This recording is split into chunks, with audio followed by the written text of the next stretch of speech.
Welcome to Rajasthan study number 1। Rajasthan study number 1 में आप सभी का स्वागत है। 27, 28 व 29 मार्च 2023 राजस्थान करंट अफेयर के जितने भी क्वेश्चन बनते हैं उनसे रिलेटेड जितने भी फैक्ट बनते हैं वो आज की क्लास के अंदर हम देखने वाले हैं। तो 3 दिनों का करंट हम एक साथ हम पढ़ने वाले हैं। तो सेशन आने वाले 2023 की एग्जाम की दृष्टि से इंपॉर्टेंट सेशन है वो रहने वाला है। और इसकी पीडीएफ प्राप्त करने के लिए राजस्थान स्टडी नंबर 1 टेलीग्राम को ज्वाइन कीजिएगा और वहाँ से इसकी पीडीएफ प्राप्त कर सकते हैं। और यूट्यूब चैनल को आपने सब्सक्राइब नहीं किया तो प्लीज़ सब्सक्राइब जरूर करें, क्योंकि आपका एक सब्सक्राइब हमारे लिए मोटिवेशन कार्य करता है, हमें मोटिवेट करता है। और क्लास को ज़्यादा से ज़्यादा शेयर कीजिएगा और लाइक कीजिएगा और प्यारा सा कमेंट कर जरूर बताइएगा। बढ़ते हैं अपने सेशन की। फर्स्ट क्वेश्चन और वेरी वेरी इंपॉर्टेंट क्वेश्चन है। राजस्थान पर्यटन विकास निगम प्रतियोगी परीक्षाओं के परीक्षार्थियों व पत्रकारों को निगम के होटलों में ठहरने पर कितने प्रतिशत छूट देगा? तो 50% है वो छूट देने वाला है। कौन सा विभाग? तो राजस्थान पर्यटन विकास निगम के द्वारा, आरटीडीसी के द्वारा इम्पोर्टेड है। अब पूरी चर्चा करते हैं, बढ़ते हैं अपने फैक्ट की ओर।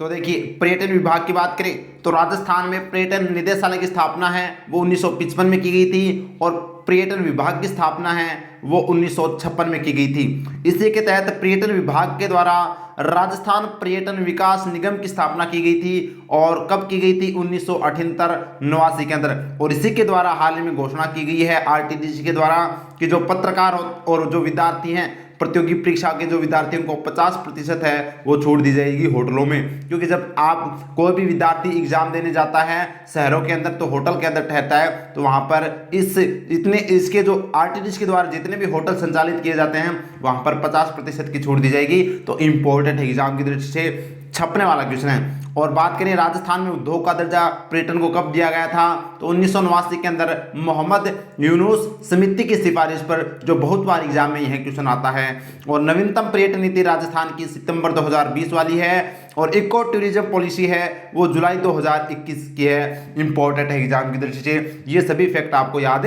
रखने हैं। बढ़ते हैं नेक्स्ट क्वेश्चन की।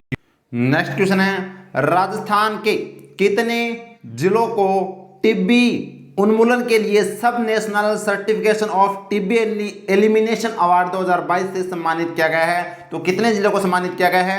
8 जिलों को सम्मानित किया गया है। इंपॉर्टेंट एग्जाम की दृष्टि से 8 जिले के अंदर है। अब कब किया गया था? तो 24 मार्च को। 24 मार्च को क्या था?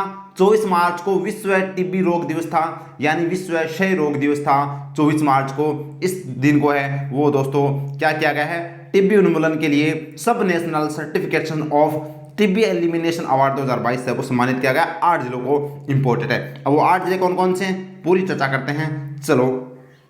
तो देखिए, सब national certification of TB elimination award 2022 से सम्मानित 8 जिलों को सम्मानित किया गया। रजत पदक के अंदर है वो 12 भीलवाड़ा, जालौर और जैसलमेर है। जबकि कांस्य पदक है वो बांसवाड़ा, चित्तौड़गढ़ और राजसमंद, उदयपुर, ये 8 जिलों को है वो इस अवार्ड से सम्मानित किया गया है। जबकि इसके तहत अभियान भी चलाया गया, टिब्बी हारेगा राजस्थान जीतेगा अभियान। इंपॉर्टेंट है, पूछा जा सकता है। और 24 मार्च को टिब्बी यानी कि विश्व क्षय रोग दिवस मनाया जाता है, ये भी आपको ध्यान रखना है। Very very important. बढ़ते हैं नेक्स्ट क्वेश्चन की।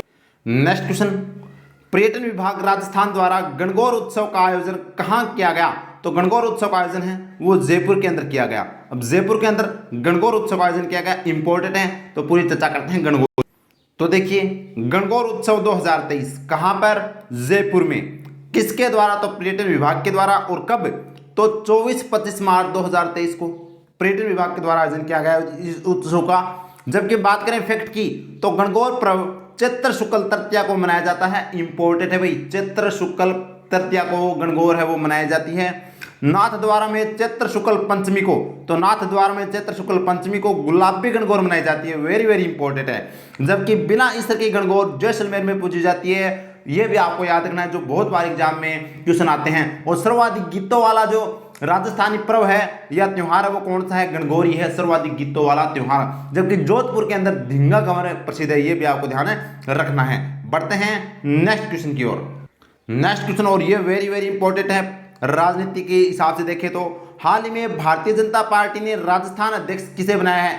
तो किसे बनाया है? चंद्र प्रकाश जोशी यानी सीपी जोशी को है वो क्या बनाया है, भारतीय जनता पार्टी का राजस्थान में प्रदेशाध्यक्ष है वो बना दिया गया है। वेरी वेरी इंपॉर्टेंट है। इससे पहले कौन थे, सतीश पूनिया थे। सतीश पूनिया जो इनको कार्यकाल वैसे तो 3 वर्ष का पूर्ण हो चुका था, अब वो 6 महीने और ज़्यादा उन्होंने कार्य किया है, तो 3 वर्ष और 6 महीने है वो इनका कार्यकाल रहा है सतीश पूनिया का। जबकि चंद्र प्रकाश जोशी की बात करें तो इनको हाल ही में क्या बनाया गया है, राजस्थान का प्रदेशाध्यक्ष बनाया गया है बीजेपी से। वेरी वेरी इंपॉर्टेंट है। जबकि राजेंद्र राठौड़ कौन है, राजस्थान वर्तमान में जो 15वीं विधानसभा है इसके उप प्रतिपक्ष नेता राजेंद्र राठौड़ है। और वसुंधरा राजे आपको पता है राजस्थान की प्रथम महिला मुख्यमंत्री है। बढ़ते हैं आगे। तो देखिए भारतीय जनता पार्टी का राजस्थान प्रदेशाध्यक्ष है वो वर्तमान में कौन है, चंद्र प्रकाश जोशी है, जो चित्तौड़गढ़ से क्या है, दूसरी बार सांसद है, ये भी आपको ध्यान रखना है। और पूर्व अध्यक्ष कौन थे, सतीश पूनिया थे। और राष्ट्रीय अध्यक्ष वर्तमान में कौन है, जेपी नड्डा है, ये भी आपको ध्यान रखना है। वेरी वेरी इंपॉर्टेंट है। बढ़ते हैं आगे। नेक्स्ट क्वेश्चन है 24 मार्च को वनस्थली विद्यापीठ महिला विश्वविद्यालय टोंक का कौन सा वार्षिकोत्सव मनाया गया, तो 87वां वार्षिकोत्सव है वो मनाया गया। वेरी वेरी इंपॉर्टेंट है। मुख्यमंत्री जी के द्वारा है वो यहाँ पर संबोधन किया गया। अब देखिए वनस्थली विद्यापीठ की बात करें कहाँ पर है, तो नवाई टोंक के अंदर है वो वनस्थली विद्यापीठ है, जिसकी स्थापना अक्टूबर 1935 में पंडित हीरालाल शास्त्री के द्वारा की गई थी। और इसका जो पूर्व नाम था वो क्या था, श्री शांताबाई शिक्षा कुटीर था, क्योंकि हीरालाल शास्त्री की पुत्री का नाम था शांताबाई और इन्हीं के नाम पर इन्होंने ये स्थापना की थी श्री शांताबाई शिक्षा कुटीर की, जिसको वर्तमान में वनस्थली विद्यापीठ के नाम से जाना जाता है। जिसका वार्षिक उत्सव मनाया गया था 87वां। और कब मनाया गया था, तो 24 मार्च 2023 को मनाया गया था। वेरी वेरी इंपॉर्टेंट है, पूछा जा सकता है यहाँ से क्वेश्चन। बढ़ते हैं आगे। नेक्स्ट क्वेश्चन है केंद्रीय कृषि और किसान कल्याण मंत्रालय ने किस राज्य में न्यूनतम समर्थन मूल्य पर सरसों व चना खरीदने के आदेश दिया है, तो राजस्थान से सरसों व चना खरीदने के आदेश दिए हैं। वेरी वेरी इंपॉर्टेंट है। केंद्रीय कृषि और किसान कल्याण मंत्री की बात करें तो कौन है, नरेंद्र सिंह तोमर है। वेरी वेरी इंपॉर्टेंट है, याद रखना। बढ़ते हैं आगे। नेक्स्ट क्वेश्चन, राज्य सरकार ने राज्य निर्यात पुरस्कार 2021 से किसे सम्मानित किया गया है, तो मुकुट बिहारी गोयल, मुक्ता गोयल ए और बी दोनों को सम्मानित किया गया। ये भी आपको याद रखना है। वेरी वेरी इंपॉर्टेंट है। जबकि लक्ष्मण सिंह की बात करें तो ये दुद्दू जयपुर के रहने वाले हैं और 22 मार्च को इनको पद्मश्री सम्मान से राष्ट्रपति जी के द्वारा है वो सम्मानित किया जा चुका है। वेरी वेरी इंपॉर्टेंट है। Very very. बढ़ते हैं आगे। नेक्स्ट क्वेश्चन है गुणवत्तापूर्ण पशु आहार के लिए कैटल फीड प्लांट की स्थापना कहाँ की जाएगी, तो कैटल फीड प्लांट की स्थापना नाथद्वारा, राजसमंद और उदयपुर ए और बी दोनों केंद्र है वो कैटल फीड प्लांट की स्थापना की जाएगी पशु आहार के लिए। ये भी आपको ध्यान रखना है। जबकि झोटवाड़ा जयपुर की बात करें तो यहाँ पर भी पशु आहार प्लांट की स्थापना की जा चुकी है राजफेड के द्वारा। ये भी आपको ध्यान रखना है। वेरी वेरी इंपॉर्टेंट है। तो बढ़ते हैं अपने बूस्टर डोज की। बूस्टर डोज में देखिए कैटल फीड प्लांट की स्थापना कहाँ, तो उदयपुर और नाथद्वारा, राजसमंद में। जबकि घोषणा इसकी कब की गई थी, तो बजट 2023-24 के अंदर है वो कैटल फीड प्लांट की घोषणा की गई थी और राजफेड द्वारा झोटवाड़ा जयपुर में पशु आहार प्लांट की स्थापना की थी। ये भी आपको ध्यान रखना है। छपने वाला क्वेश्चन है, पूछा जा सकता है। बढ़ते हैं आगे। नेक्स्ट क्वेश्चन है शांति और अहिंसा विभाग राजस्थान द्वारा राष्ट्रीय खादी एवं ग्रामोद्योग सम्मेलन कहाँ आयोजित किया जा रहा है, तो बीकानेर के अंदर है वो इसका आयोजन है वो किया गया। ये भी आपको ध्यान रखना है। जबकि आपको पता होना चाहिए शांति और अहिंसा विभाग स्थापित करने वाला देश का पहला राज्य कौन सा है, तो अपना राजस्थान है। कौन सा है, शांति और अहिंसा विभाग स्थापित करने वाला देश का पहला राज्य राजस्थान है। ये भी आपको ध्यान रखना है। जबकि इस सम्मेलन का आयोजन है राष्ट्रीय खाद्य और ग्रामोद्योग सम्मेलन का आयोजन है वो 26 मार्च को है वो किया गया था, 26 मार्च से 27 मार्च 2023 को। ये भी आपको याद रखना है। और इसका उद्घाटन किसने किया था, तो ये आपको दिखाई दे रहे होंगे मंत्री जी गोविंद राम मेघवाल के द्वारा, जो आपदा प्रबंधन एवं सहायता विभाग के मंत्री हैं। ये आपको ध्यान रखना है। तो बीकानेर के अंदर इसका राइट आंसर है वो हो जाएगा। बढ़ते हैं आगे। नेक्स्ट क्वेश्चन और वेरी वेरी इंपॉर्टेंट क्वेश्चन, छपने वाला क्वेश्चन है भाई। राजस्थान साहित्य अकादमी उदयपुर द्वारा वर्ष 2022-23 का मीरा पुरस्कार किसे दिया जाएगा, तो रति सक्सेना को दिया जाएगा।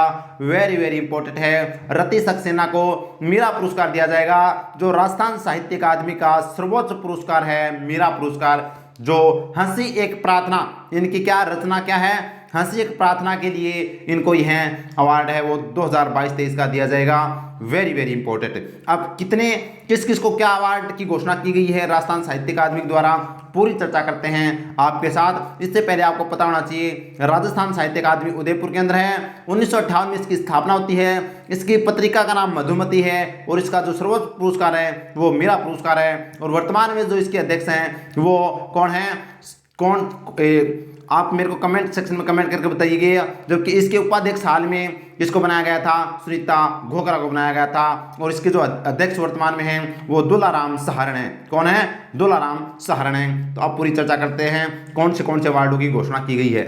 तो देख लीजिएगा, राजस्थान साहित्य अकादमी द्वारा वर्ष 2022-23 के लिए दिए जाने वाले पुरस्कार कौन कौन से पुरस्कार है वो दिए जाएंगे। तो मेरा पुरस्कार किसको दिया जाएगा, रति सक्सेना को, जो जयपुर के हैं। उनकी कविता कौन सी है, हंसी एक प्रार्थना, इसके लिए है अवार्ड है वो दिया जाएगा। जबकि जनार्दन राय नागर सम्मान है वो किसको दिया जाएगा, डॉक्टर चंद्र प्रकाश देवल को, जो अजमेर के रहने वाले हैं। रांधे राघव पुरस्कार है वो भरत चंद्र शर्मा को दिया जाएगा, जो बांसवाड़ा के हैं। इनका उपन्यास है पीर पर्वत सी। ये याद रखना, पूछा जा सकता है एग्जाम में, सभी याद रखना है। और इसकी पीडीएफ आप डाउनलोड करने के लिए आप राजस्थान स्टडी नंबर 1 टेलीग्राम को ज्वाइन कीजिएगा, वहां से इसकी पीडीएफ है वो आप प्राप्त कर सकते हैं। देवीलाल सामर पुरस्कार किसे दिया जाएगा, तो अजय अनुराग, जो जयपुर के हैं, इनको दिया जाएगा। और इनकी नाट्य करती है राग नंबर, क्या है, राग नंबर। जबकि कन्हैया लाल सहल पुरस्कार यश गोयल को दिया जाएगा, जो जयपुर के हैं। और इनकी कृति है नामुमकिन नेता, इसके लिए इनको कन्हैया लाल सहल पुरस्कार दिया जाएगा। और सुधिंदर पुरस्कार है वो माया मृग को दिया जाएगा, जो जयपुर के हैं। और इनकी कविता है तुझ में मीठा तू है, तुझ में मीठा तू है, इसके लिए यह अवार्ड जो सम्मान अवार्ड है वो दिया जाएगा। तो ये सभी आपको अच्छे से याद रखने हैं, वेरी वेरी इंपॉर्टेंट है। बढ़ते हैं आगे। नेक्स्ट क्वेश्चन है, 6वीं फेडरेशन कप पुरुष महिला वुशु प्रतियोगिता में ओवरऑल टीम चैंपियन कौन बना है, ये भी आपको याद रखना है। तो हमारो राजस्थान है वो वुशु के अंदर वुशु प्रतियोगिता हुई थी, जो ओवरऑल टीम चैंपियन राजस्थान रहा है, इंपॉर्टेंट है। राजस्थान ने 6 स्वर्ण पदक जीते हैं, 9 रजत पदक जीते हैं और 11 कांस्य पदक जीते हैं। ये आपको ध्यान रखना है। टोटल 26 पदक है वो राजस्थान ने जीते हैं, ये आपको याद रखना है। जबकि अगर आपसे पूछे कि राजस्थान वुशु संघ के अध्यक्ष कौन हैं, तो हीरानंद कटारिया। कौन है, हीरानंद कटारिया है, जिनको हाल में कुछ महीने पहले ही इनको बनाया गया है अध्यक्ष। तो ये आपको याद रखना, हीरानंद कटारिया राजस्थान वुशु संघ के अध्यक्ष हैं। बढ़ते हैं आगे। नेक्स्ट क्वेश्चन, और ये वेरी वेरी इंपॉर्टेंट क्वेश्चन है। ज्योग्राफी की दृष्टि से देखें तो भी इंपॉर्टेंट है और करंट के हिसाब से भी बहुत ही इंपॉर्टेंट है। विश्व जल दिवस पर राजीव गांधी जल संचय योजना का कौन सा चरण प्रारंभ किया गया है, तो दूसरा चरण प्रारंभ किया गया है। देख सकते हैं राजीव गांधी जल संचय योजना का द्वितीय चरण प्रारंभ करने के निर्णय है वो गहलोत जी के द्वारा दिए गए हैं। अब सबसे इंपॉर्टेंट है कि विश्व जल दिवस कब मनाया जाता है, तो 22 मार्च को। 22 मार्च को विश्व जल दिवस, वेरी वेरी इंपॉर्टेंट है। जबकि 22 अप्रैल की बात करें तो क्या आता है, विश्व पृथ्वी दिवस। और यहाँ पर बात करें तो 22 मई को कौन सा आता है, तो विश्व जैव विविधता दिवस है। ये आपको दिवस याद रखने हैं। अब बात करें तो जो राजीव गांधी जल संचय योजना है, इसका उद्देश्य क्या है, तो इसका उद्देश्य क्या है, पहला उद्देश्य तो है जल संरक्षण के प्रति जागरूक पैदा करना। दूसरा उद्देश्य क्या है, भूजल स्तर में वृद्धि करना। और तीसरा उद्देश्य क्या है, सघन वृक्षारोपण कर राज्य में हरित क्षेत्र को बढ़ावा देना। इस योजना का प्रमुख उद्देश्य है जो आपको याद रखनी है। दूसरा चरण इसका प्रारंभ वो किया गया है। नेक्स्ट है 25 मार्च को राजस्थान संगीत नाटक अकादमी के सम्मान समारोह में कितने कलाकारों को कला प्रोधा सम्मान से सम्मानित किया गया, तो 51 कलाकारों को है वो कला प्रोधा सम्मान से सम्मानित किया गया। ये भी इंपॉर्टेंट है, वेरी वेरी इंपॉर्टेंट है, जो आपको याद रखना है।